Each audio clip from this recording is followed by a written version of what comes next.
Sinubukan kong gumawa ng toko at baboy. At gumawa na rin ako ng lechon kawali para ihalo dito. Okay na okay yung naging resulta.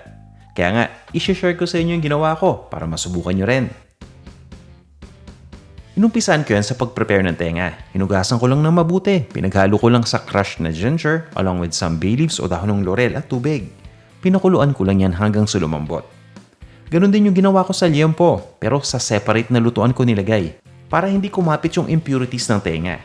Naglagay din ako dyan ng whole peppercorn at ng dahon ng laurel at pinakuluan ko nga hanggang sa lumambot yung liempo.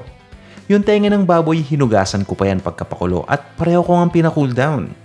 Nagpainit na rin ako ng mantika dahil magpiprito na tayo maya-maya lang. Habang nag-aantay ay hiniwa ko muna yung tokwa ng palapad.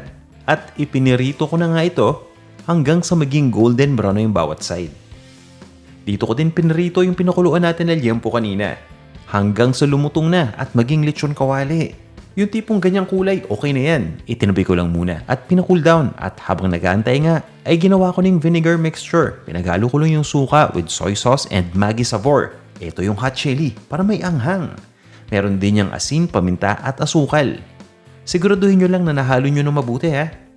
At pagkatapos nga nun ay hiniwa ko na yung tokwa into serving pieces. Ganon din yung ginawa ko sa tenga ng baboy. Itong tenga hindi ko na pinrito ha, pero sigurado tayong malambot na malambot yan. Pagdating naman dun sa liempo natin, sa lechon kawali pala ha. Hiwain nyo rin yan into serving pieces at nasa sa inyo na ha kung gaano kakapal yung hiwa ninyo. Pinagsama-sama ko lang lahat ng mga ingredients sa isang bowl.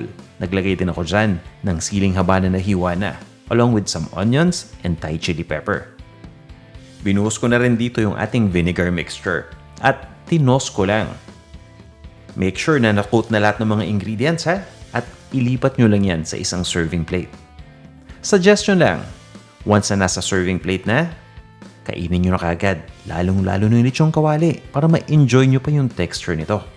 Ito na yung ating toko at baboy. Tara, kain tayo!